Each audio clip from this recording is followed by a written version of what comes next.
Bismillahirrahmanirrahim. Laqad kana lakum fi Rasulillahi uswatun hasanah liman kana yarjullaha wal yawmal akhirah wa dzakarallaha katsiran.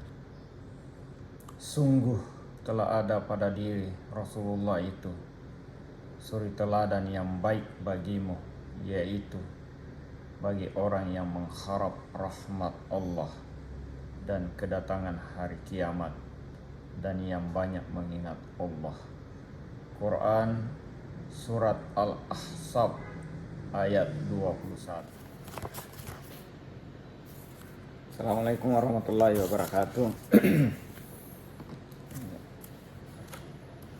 Kaum muslimin, muslimat, alhamdulillah, kita bersyukur pada Allah SWT kita diberi kesehatan, kekuatan oleh Allah SWT sehingga bisa beraktivitas pagi. Allahumma salli ala Sayyidina Muhammad wa ala ali Sayyidina Muhammad. Saya dapat buku ini, buku kumpulan hadis tauladan budi luhur. Ini isinya hadisnya banyak ya. Ini ada 111 isinya. Mulai dari kewajiban mengikuti Rasulullah sampai doa ketika hendak tidur.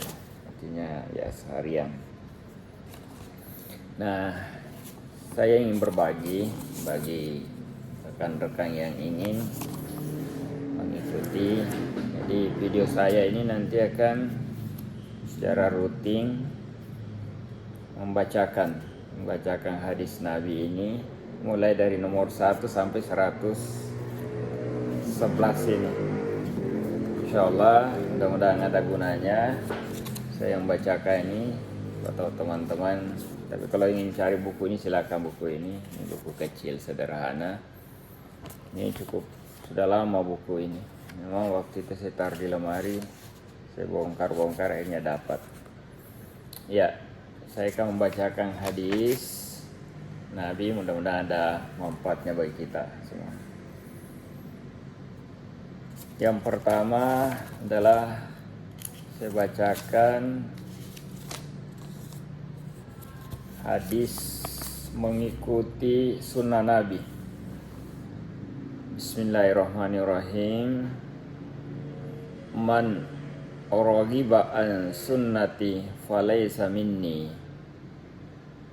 Artinya barang siapa segan mengikuti jejak sunnahku, maka tidaklah dia dari golonganku. Ini hadis diriwayatkan oleh Muslim.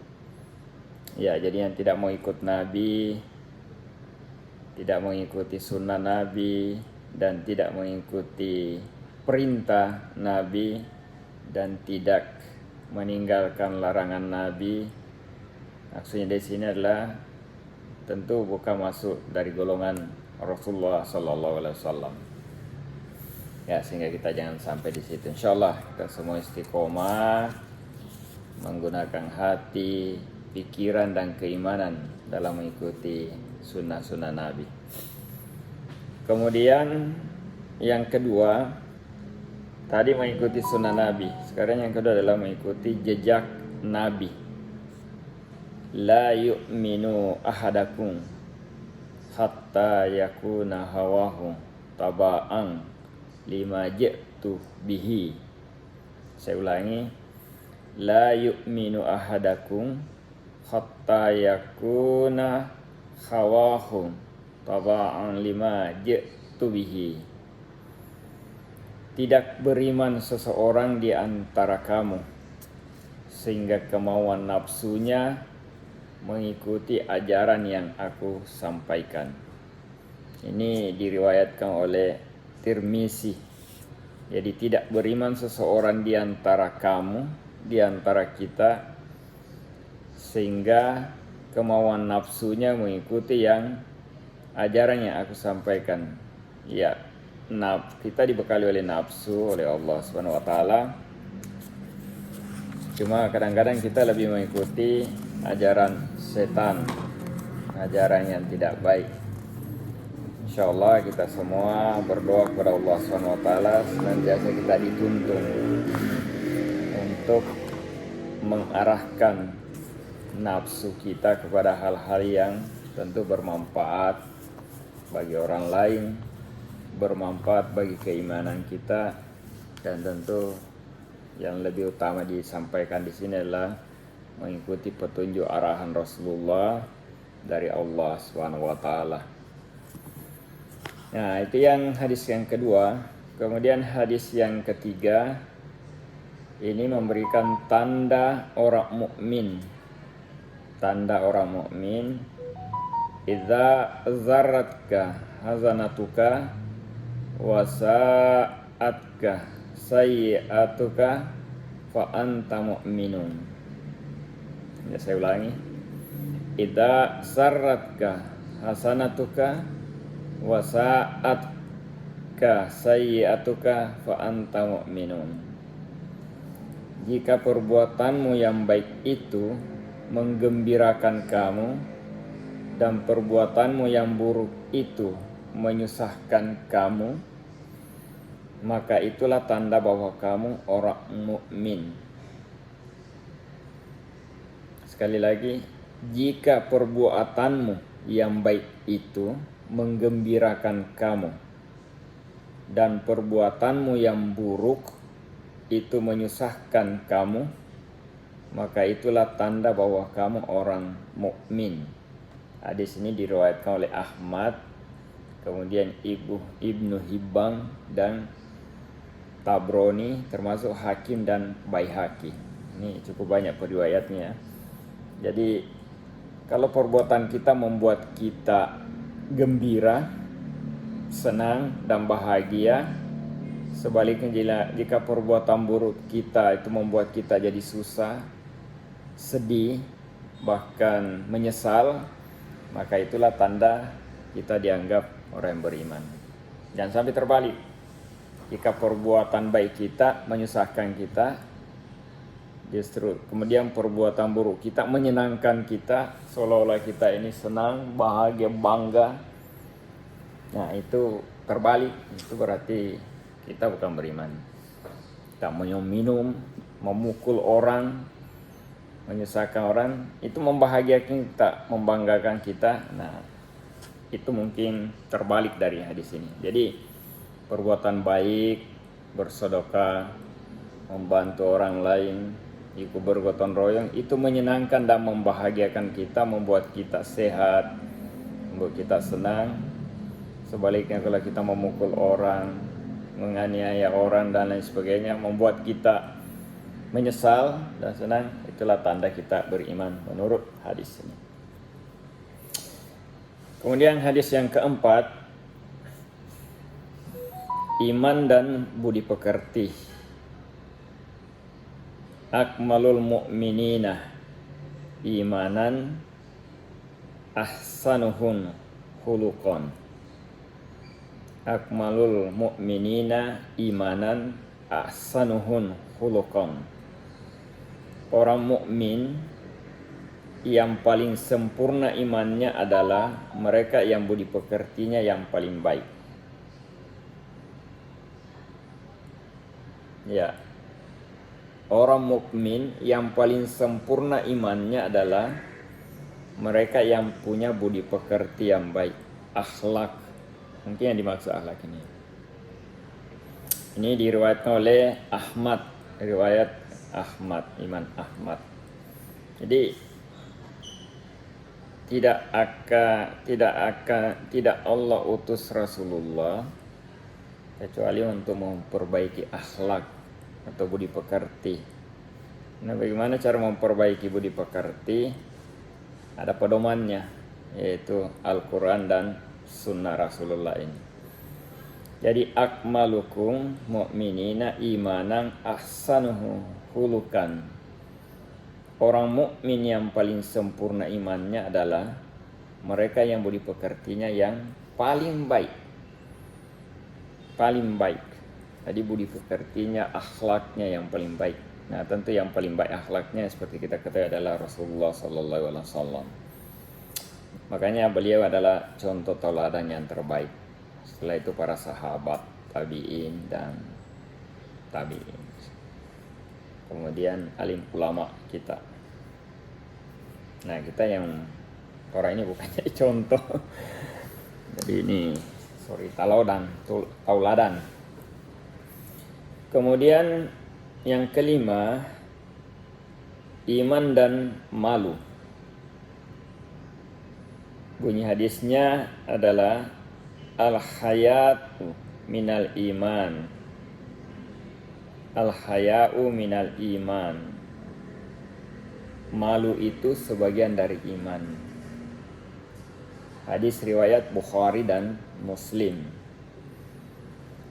Al-haya'u minal iman. Malu itu sebagian dari iman. Nah,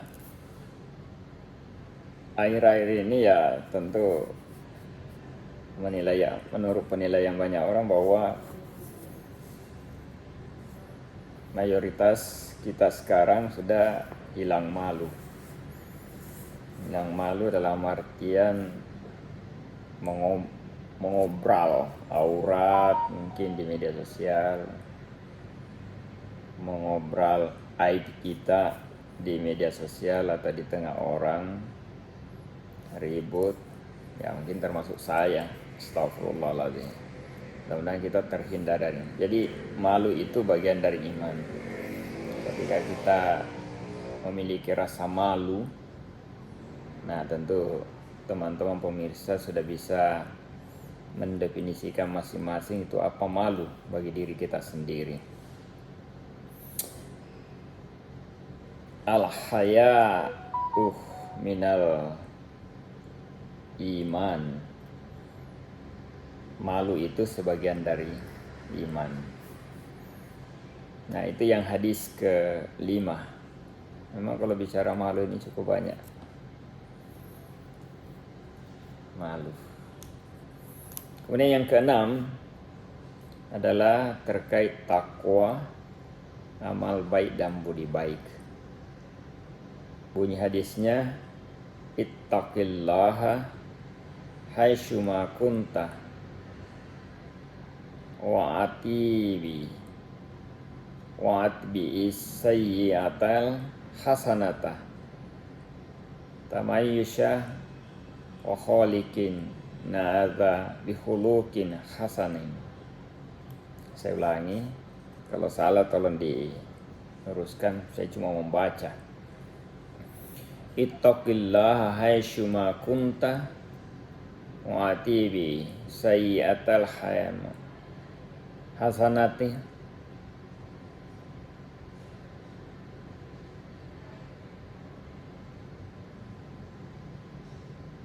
tamsuha wa khaliqin na'asa bihulukin hasanin ya. Ittaqillaha haitsuma kunta wa'ati sayyi'atal hasanata tamsuha wa khaliqin na'asa bihulukin hasanin. Takutlah kamu kepada Allah di mana saja kamu berada, dan susullah perbuatan jahat dengan perbuatan baik. Tentu akan menghapusnya, dan pergaulah dengan sesama manusia dengan perilaku yang baik. Ittaqillaha haitsuma kunta wa'atbi sayyi'atal hasanata tamassyita wa khaliqin na'asa bi khuluqin hasanin. Takutlah kamu kepada Allah di mana saja kamu berada, dan susullah perbuatan jahat itu dengan perbuatan baik. Tentu akan menghapusnya, dan bergaullah dengan sesama manusia dengan perilaku yang baik. Artinya ketika kita berbuat jahat, ya kita susul dengan perbuatan baik. Mungkin kita pernah tidak sengaja atau sengaja mengambil barang orang lain. Nah, ketika kita sadar, kita kembalikan. Kemudian mungkin menambah sedekah kepada orang itu. Apalagi kalau yang kita ambil itu adalah dari orang-orang yang tidak mampu dari kita. Ya, ini perlu istiqomah, belajar. Insyaallah saya juga berusaha. Saya banyak salah, banyak dosa, jadi masih banyak memperbaiki diri. Kemudian yang ketujuh, insyaallah kali ini hadis kita ambil 10 hadis saja. Nanti di video berikut kita akan berikan lagi hadis yang lain. Ini hadis yang ketujuh adalah yang tadi takwa, amal baik dan budi pekerti yang bacakan itu adalah riwayat Ahmad. Nah, yang ketujuh ini adalah terkait kasih sayang kepada sesama manusia. Bunyi hadisnya adalah wallazi nafsi biyadihi la yu'minu abdu hatta yuhibba li ahihi ma yuhibbu li nafsihi. Wallazi nafsi biyadihi la yu'minu abdu hatta yuhibbu li ahihi ma yuhibbu li nafsihi. Demi Tuhan, tidaklah sempurna iman seseorang hamba sehingga dia merasa kasih sayang kepada saudaranya sebagaimana dia menyayangi dirinya sendiri. Ya, jadi demi Allah kita tidak anggap beriman yang sempurna sehingga kita menyayangi orang lain sebagaimana kita menyayangi diri sendiri. Jadi bagaimana kita menyayangi diri kita, itu juga yang kita perlakukan kepada orang lain. Jadi kalau kita misalnya mau berbuat jahat kepada orang lain, ya berbuat jahat kepada diri sendiri dulu. Kalau mau memukul orang lain, pukul dulu diri supaya kita merasakan ternyata kita tidak boleh. Jadi menyayangi orang lain sebagaimana kita menyayangi, memperlakukan orang lain sebagaimana kita memperlakukan diri sendiri. Itu yang membuat kita jadi derajat lebih tinggi. Insyaallah ya, kita sama-sama akan mencoba melaksanakan. Hadis ini adalah riwayat Bukhari dan Muslim. Kita tidak sebut beriman sehingga kita memperlakukan orang lain sebaik kita memperlakukan diri sendiri. Ya, tentu ini ada tafsirannya. Silakan. Istilahnya setiap manusia punya kemampuan. Nah, batas kemampuan itu adalah bagaimana kita mampu memperlakukan orang lain. Yang penting batasnya minimal, maksimalnya adalah lebih dari kita. Memperbaiki ya. Ketika kita tidak menzalimi diri ya kita juga tidak menzalimi orang lain. Nah, ini hadis yang ke-8. Hadis yang ke-8 adalah terkait perumpamaan sesama mukmin. Bunyi hadisnya adalah al-mu'minun lil mu'minin kal busyani yashuddu ba'duha ba'dan. Al mu'minun lil mu'minin kal bunyani yashuddu ba'duhu ba'dan. Orang mukmin dengan orang mukmin lainnya laksana suatu bangunan, sebagian memperkokoh bagian yang lain. Ya, kita bersaudara sesama muslim, sehingga kita tidak boleh saling menjelekkan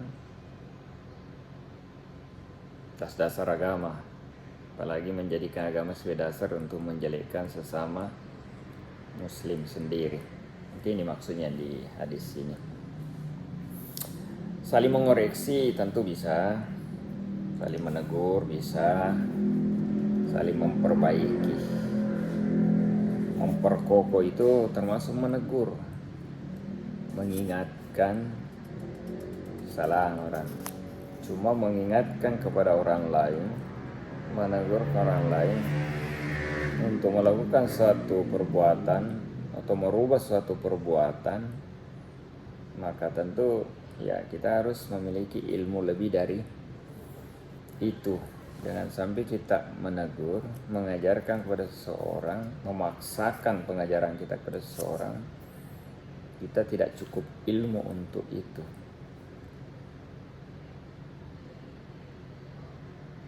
Apabila diserahkan seseorang kepada bukan keahliannya, maka tunggulah kehancuran. Itu salah satu hadis. Insyaallah. Kemudian hadis yang ke-9. Ini terkait menghormati tetangga dan tamu. Ini hadisnya cukup panjang. Ya, saya bacakan. Man kana yu'minu billahi wal yawmil akhir falyaqul khairan aw yasmut. Wa man kana yu'minu billahi wal yawmil akhir falyukrim jarahu. Wa man kana yu'minu billahi wal yawmil akhir falyukrim dhaifahu. Maaf kalau tajwid harokatnya salah. Saya ulangi ya. Man kana yu'minu billahi wal yawmil akhir faliyaqul khairan aw yasmut. Wa man kana yu'minu billahi wal yawmil akhir falyukrim jarahu. Wa man kana yu'minu billahi wal yawmil akhir falyukrim dofahu. Barang siapa yang beriman kepada Allah dan hari akhir, maka hendaklah dia berbicara yang baik atau lebih baik diam. Kemudian barang siapa beriman kepada Allah dan hari akhir, maka hendaklah dia menghormati tetangganya. Dan barang siapa beriman kepada Allah dan hari akhir, maka hendaklah dia menghormati tamunya. Ada 3 ya di hadis ini. Siapa yang beriman kepada Allah dan hari akhir, hendaklah dia berbicara yang baik atau diam saja. Artinya kalau tidak mampu berbicara baik, diam. Kemudian barang siapa beriman kepada Allah dan hari akhir, maka hendaklah dia menghormati tetangganya. Nah, tetangga kita. Kemudian barang siapa beriman kepada Allah dan hari akhir, maka hendaklah dia menghormati tamunya. Tetangga, tamu, bicara yang baik atau diam. Ya, tiga komponen itu yang disampaikan oleh hadis ini ya, panjang. Bicara yang baik atau diam. Hormati tetangga dan hormati tamu yang datang ke kita. Kemudian yang terakhir, yang ke-10, ini terkait dan larangan untuk mengganggu tetangga. Jadi kita tidak boleh mengganggu tetangga. Bunyi hadisnya, la yadkhulul jannata man la ya'man jaruhu bawaikah. la yadkhulul jannah man la ya'manu jaruhu bawaik. La yadkhulul jannah man la ya'manu jaruhu bawaik. Tidaklah masuk surga orang yang tetangganya tidak merasa aman dari kejahatannya. Ini hadis riwayat Muslim. Dia tidak akan masuk surga. Orang-orang yang tetangganya terganggu olehnya terus-menerus.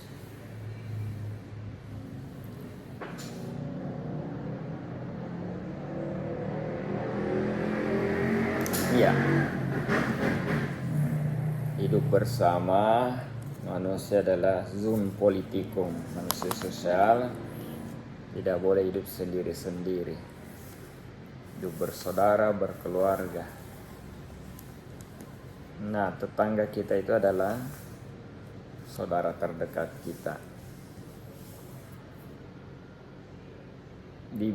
Dikaitkan dengan hadis yang ke-9 tadi, daripada kita bicara jelek kepada tetangga, ya lebih baik kita diam. Kemudian perintah berbuat baik ke tetangga, hadis yang ke-9. Nah, hadis yang ke-10 adalah itu sudah diancam itu. Kita tidak akan masuk surga kalau tetangga kita tidak aman dari perbuatan kita.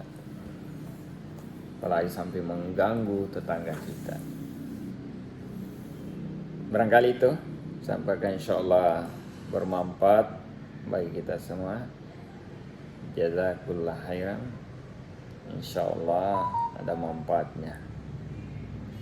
Demikian. Assalamualaikum warahmatullahi wabarakatuh.